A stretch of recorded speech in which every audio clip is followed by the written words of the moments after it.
Okay, gonna start this again because started working on the model and I apparently forgot to hit record, which is very frustrating and annoying, but it is what it is. Anyways, good evening, good afternoon, or good morning, whichever suits you best. I'm back again. Here working on a new model for my Nemesis cockpit. Unfortunately, I made a big mistake. I used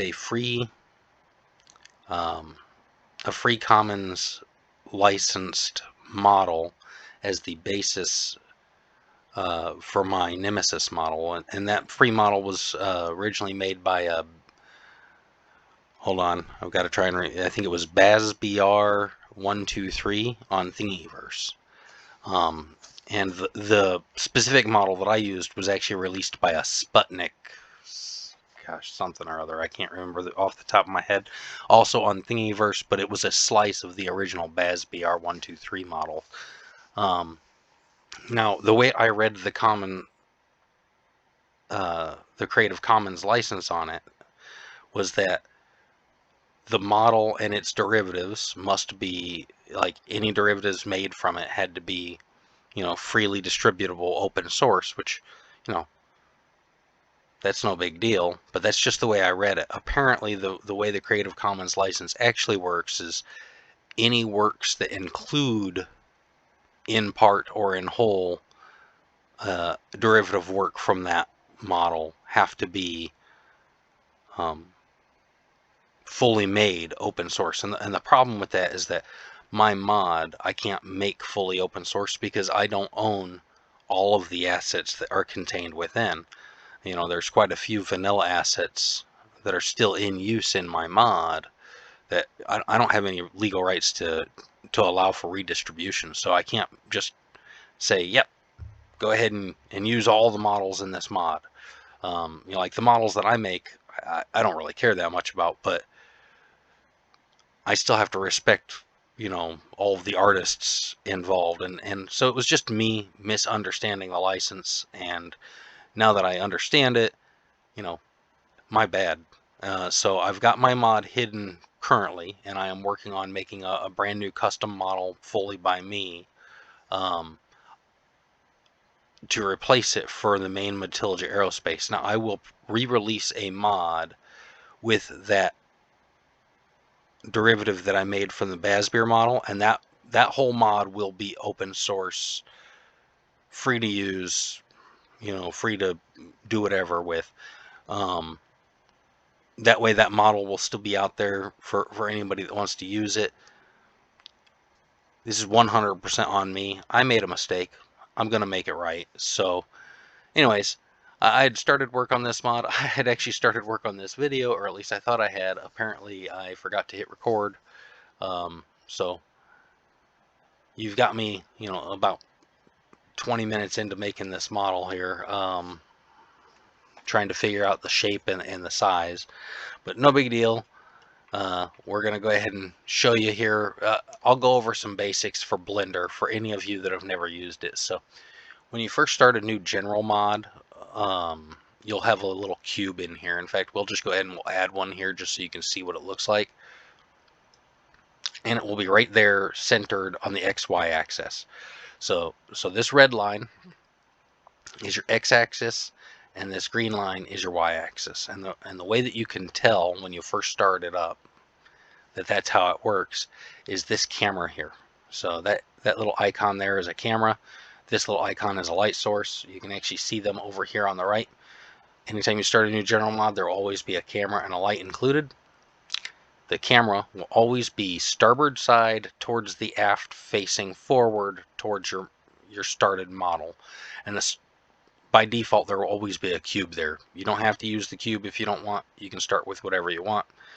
Neither here nor there. I'm going to go ahead and delete that cube. I don't need all of that. I don't need that for this mod. I've already started working on it.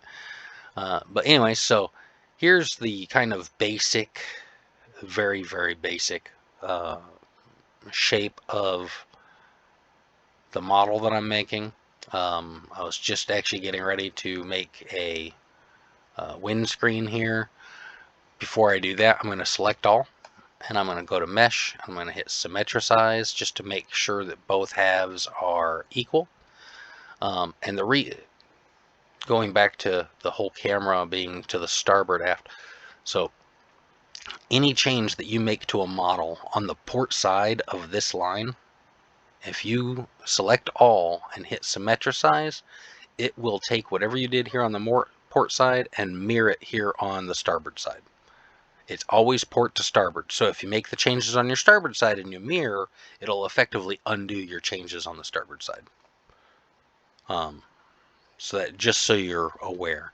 And the way you do that is I'll just go ahead and I select all, go to mesh, and then you can go to symmetricize. Anyways, neither here nor there. Right now I want to work on this windscreen. So I'm going to go to faces and we're going to highlight these faces here. Oops, just these two back here, because I want to have this be the rear window and this will be the front window of my cockpit. And then I'm going to come over here to inset. What inset does is it basically attaches a new inset shape that is just like the shape of the outside diameter of whatever you have highlighted. So when I pull it in, you'll see that it creates a new little quadrilateral, in here. It's the same basic shape as the outside. It's just shrunk down as I pulled it in. So I actually did that too far. We're going to undo that. I'm going to just come in about like that. And then I'm going to switch it to a move. And we're going to actually pull that guy up. You know what? That's not going to work. I'm going to need to do the whole thing at once. So let's go ahead and get those guys in there too. Let's go ahead and inset a little bit and then move. So that'll be the start of where my windscreen is going to be. Then I'm going to take these two lines. I want them to be a little bit taller because I want this to be, is that about right? Maybe pull that back just a little bit like that. Yeah, that doesn't look too bad. All right, cool. So now I'm going to go ahead and do this inset again with just these two, and I'm going to pull it in. This is going to be my frame right here. And now because I want the glass to be straight down and I want there to be a nice flat edge here in my frame, I'm going to keep it on inset, click, and just pull in until that circle disappears. And as soon as it disappears, let go of that click. And that way I've got another inset that's really tiny. And then I can go to move and pull that down just a little bit. And now I've got a nice hard edge there to show where my windscreen is at. So that's why I do it that way. So that'll be that first windscreen. I don't need it to be super deep, just enough that there's that nice hard edge there. And then I'm going to do that same thing with here. We're going to go to inset. Now when I inset, I'm going to try to make the frame about the same width as that frame up above there. So I want it to be about in line. And then we're going to do the same thing just until that circle disappears. There you go. And then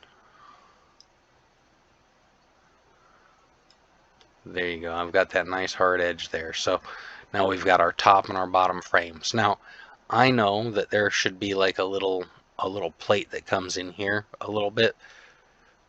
I will eventually get to that. That is not my primary concern right now. My primary concern is now I also have little side windows here that I need to do. So we're going to come on over here.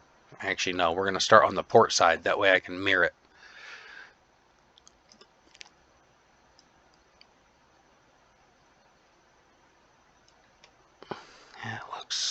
Yeah, that looks about right. Oh, nope, that was too much. Perfect.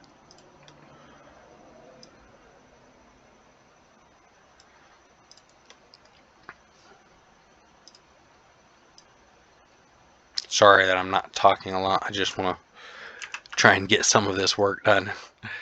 If I didn't foolishly start making without hitting record, I'd have seen a lot more of this, but it is what it is. So there you go. Nice. That is a good start for a windscreen. So let's go ahead and select all, mesh, symmetricize, and now you'll see it's got those same little indents over here on this side. Another thing to show you, just so that you're aware, up here, if you come up and anytime you highlight over these things, it'll tell you what they are. But my thing is I want show overlays, little drop down arrow, face orientation. That'll turn everything blue or pink. So if it's blue, it means that the normals or the texture, when you finally do texture your object, will be facing you. If it's pink, it'll mean it'll be facing away from you, whatever direction you're looking at. And so you want to make sure that if you're building an exterior model like this, that you always want those normals to be blue facing you, so that when you go to texture it doesn't look wrong. But anyways, neither here nor there. That's just something for you to be aware of.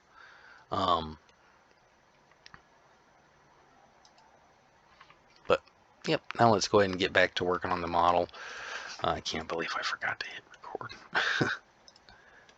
I kind of want that to be I want both of those.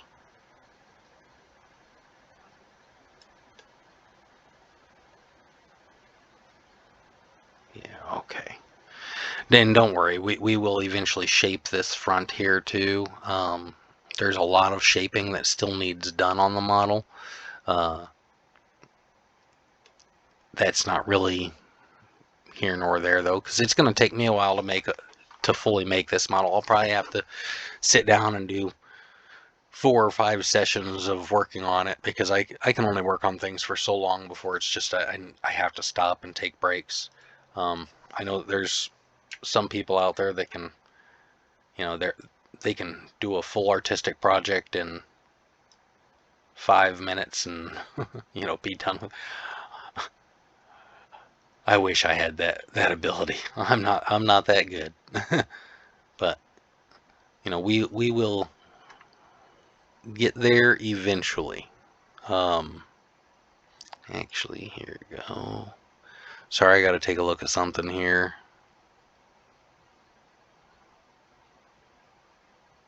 Why are you not? That's what I want.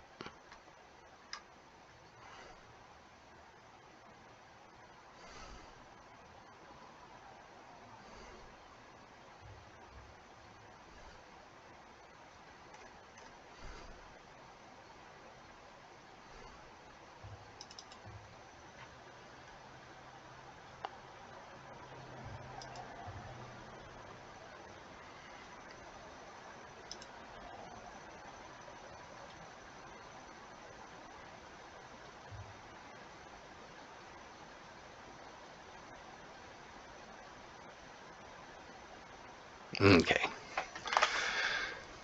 Alright, that's what I thought.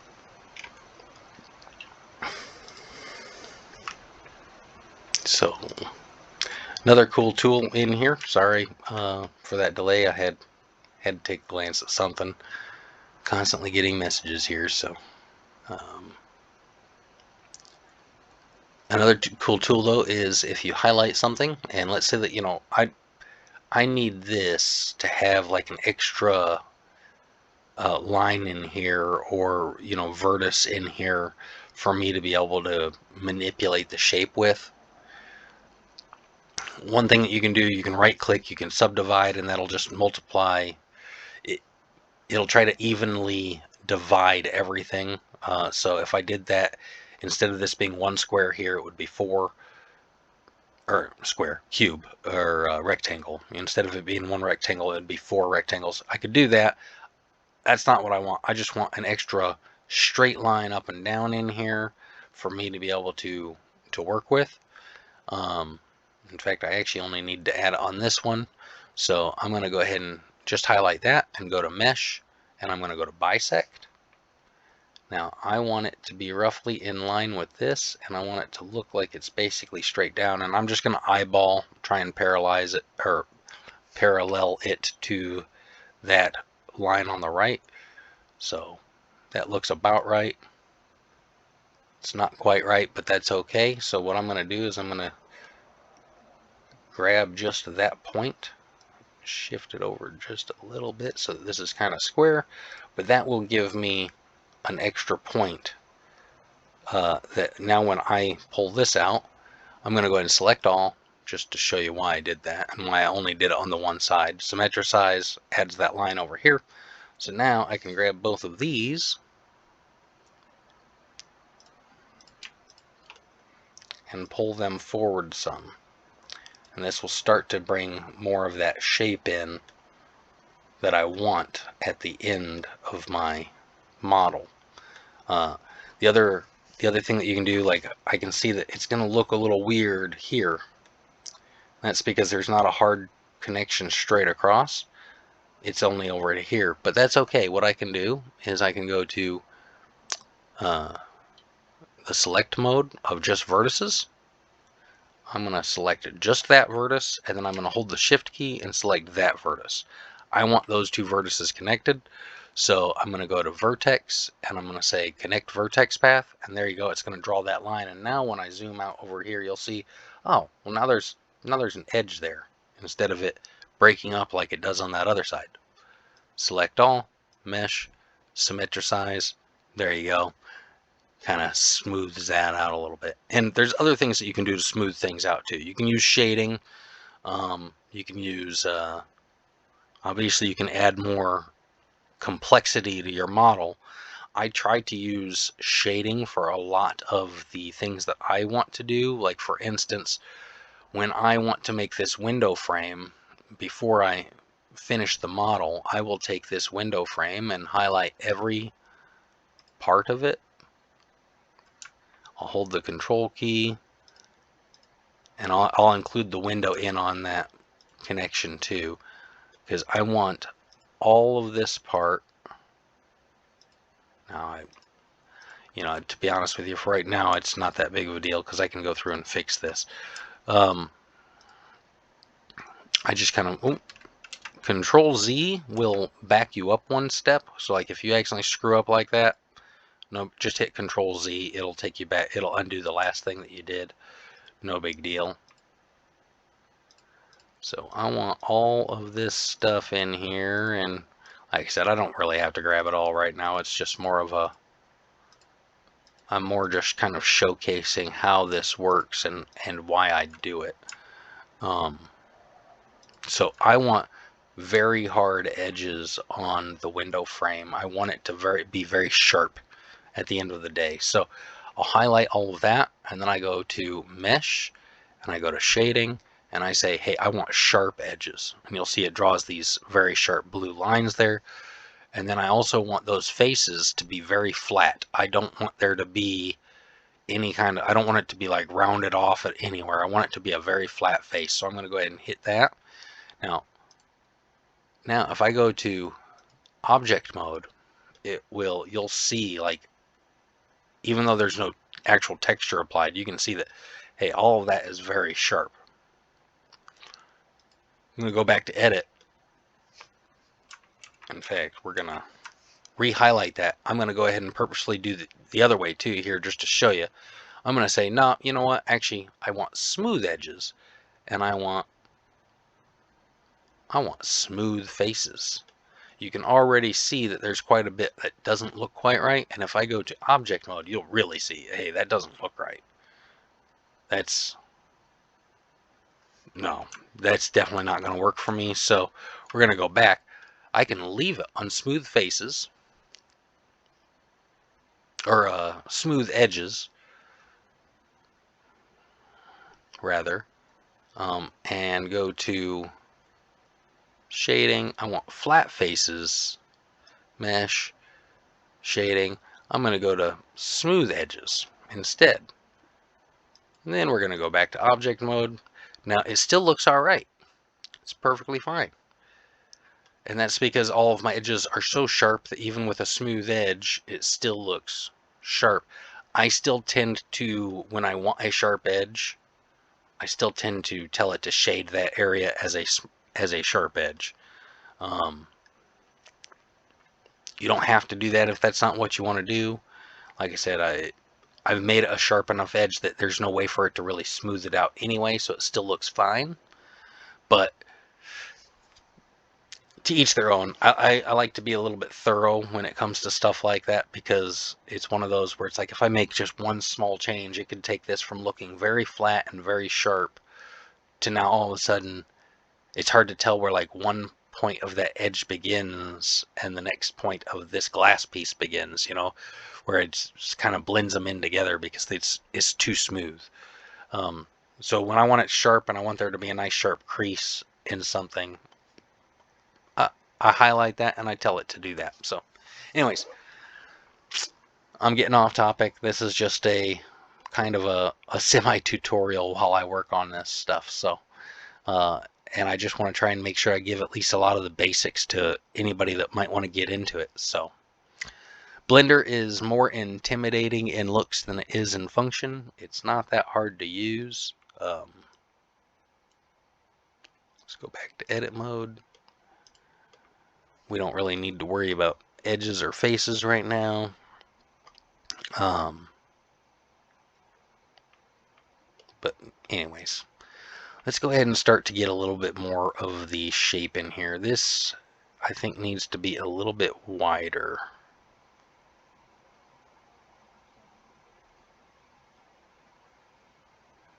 Yeah. In fact, I think that I need to do some more up top too. So what I'm going to do here is I'm actually going to highlight these. We're going to go ahead and hit mesh, bisect, go ahead and do this. Yep, that'll work. And then I'm going to select all, mesh, symmetricize, make sure that that line is roughly equal. That, shift that. We're going to bring you forward just a little bit, and we're going to bring back. Now you're going to see a dip in this line. That's okay. We'll lift that up to kind of flatten that back out. Yeah. Okay, that's about right. This is another way that you can get a little bit more detail into your models, is do a very small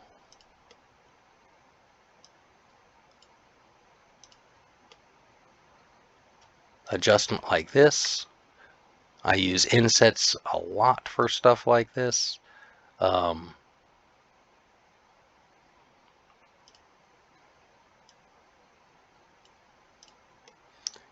So it'll give you a lot of those nice sharp lines in your model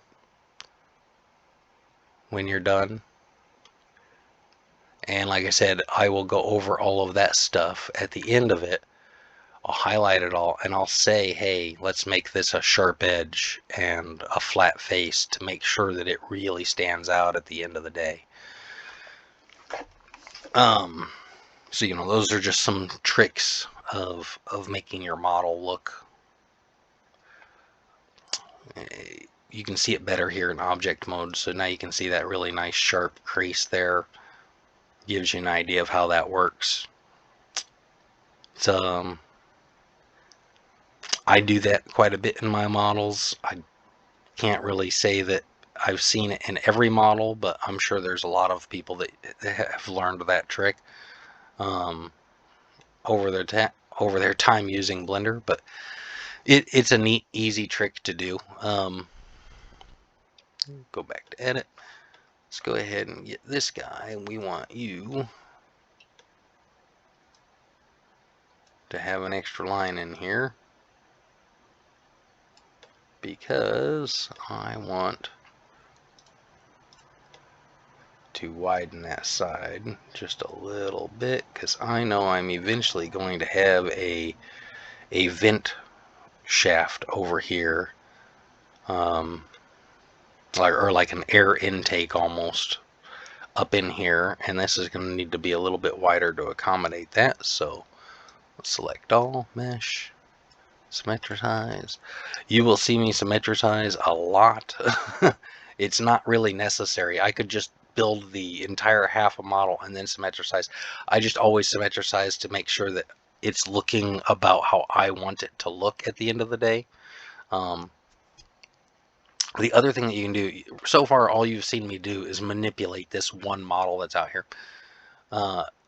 Before I'm done, I will add more things. Like I will add cubes, make a new shape out of this cube, and just kind of merge it into this model up here, in order to add more details, rather than trying to manipulate this model to like stretch things out, and that I'll eventually just add stuff. So like, let's say that this was a new detail I wanted. I'm going to merge in right here. Now I'm not going to actually keep this, but the cool thing is even though it's not technically attached to the rest of this geometry, it still counts as a single geometry in Starfield. So if I go ahead and I select all, it's still added with the rest of it, and I can still symmetricize, and it'll add that box over here. Now I don't actually want to do that, so I'll just hit Control Z and undo it for now. It's just something to show you that you can do. So you can add things. You can select add. You can add a so like a lot of times for circular shapes, like there's a couple of areas up here where I'm going to want some lights. So what I will do is I will take these two. I'm going to go ahead and hit go to face, and I'm going to hit triangulate faces. That will add some triangles. Now I'm going to keep it all highlighted, and I'm going to go ahead and subdivide. Right click, subdivide, right click, subdivide, until I've got a bunch of them. Now, it's hard to make a circle out of triangles. You can do it, but it's hard.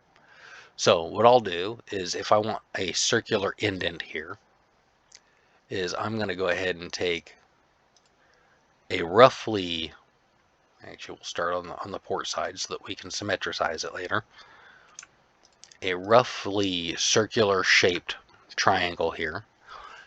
Go to inset faces, right click, and just get that very tiny. That way I can now make, oh shit, pardon my French. Go ahead and hit move, and now I can just make that circular hole there. So now it still doesn't look circular. There's something, man, that's just off. That doesn't look great. So what I'll do is I'll add a cylinder. We're going to bring this up. We're going to scale it appropriately. I want it to be a little bit bigger than that triangle.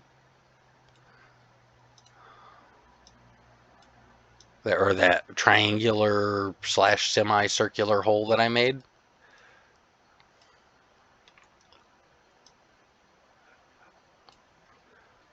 We'll scale this up just a little bit so that it fills that hole.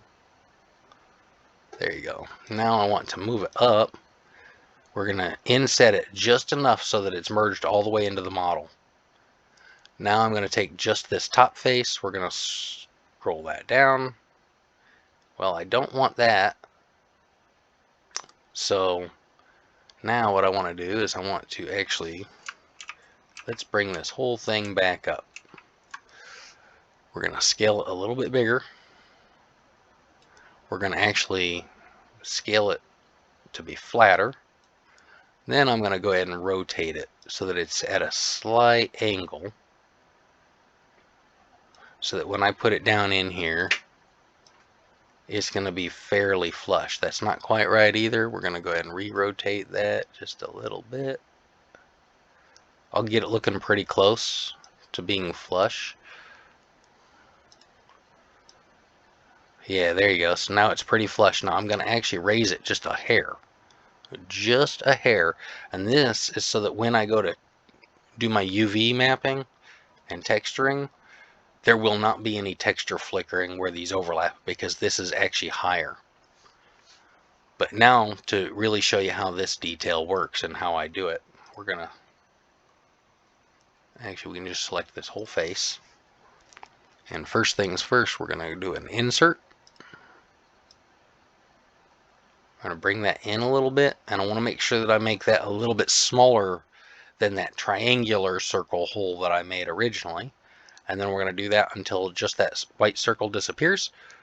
Now, oh, I didn't make it quite small enough. No big deal. Undo that just a little bit until we can get back to that inset. Let's make it a little bit smaller than that still.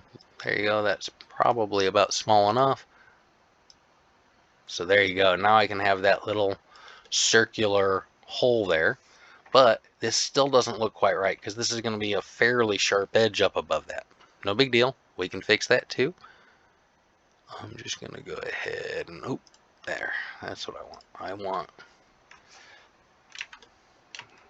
So if you hold shift and the middle mouse button, you can do a straight move around. I want to highlight just this outer edge. Oh, I tried to do too much.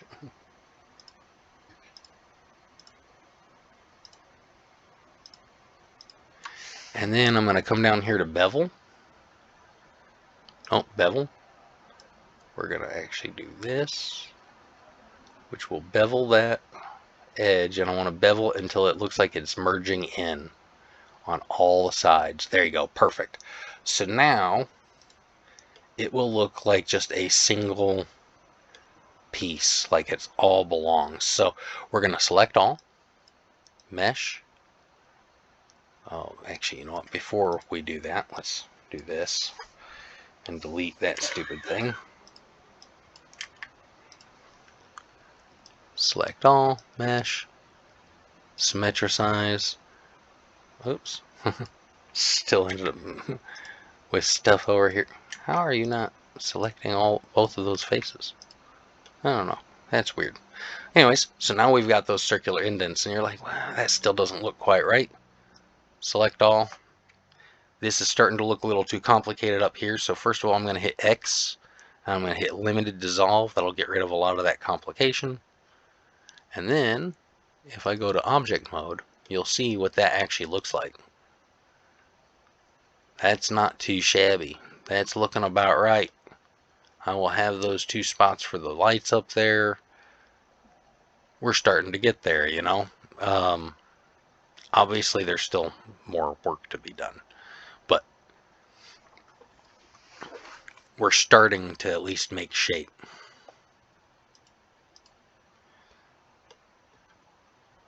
And I'm just kind of trying to give you guys a little bit of hints and tricks along the way. So if you ever decide to get into modding, or if you're already into modding, maybe there's some things that you didn't know.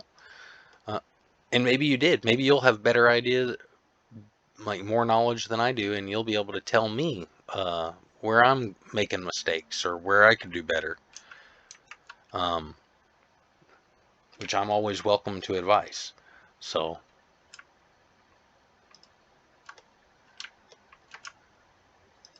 but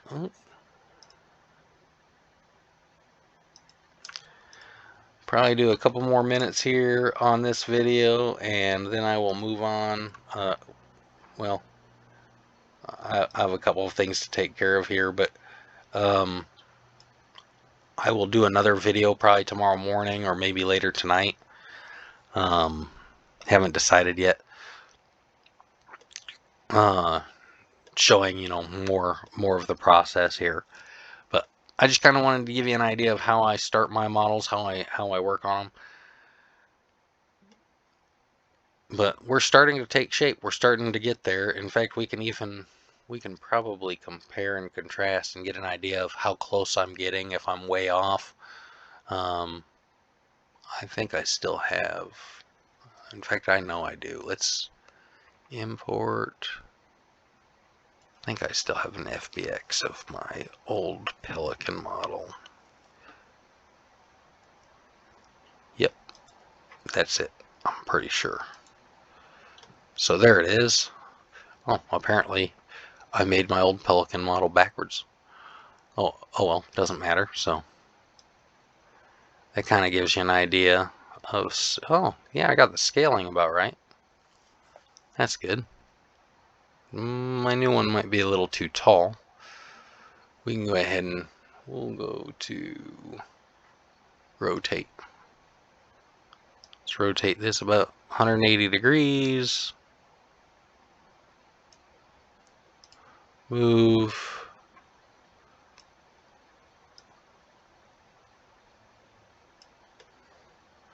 Yeah, that kind of gives you an idea of where I'm at. So clearly, it's not perfect. There's still work to be done. I can see that windscreen has too sharp of an angle up here, so I'd probably need to adjust that. But that's no big deal. I mean, we're going to get rid of all that stuff. We don't need that.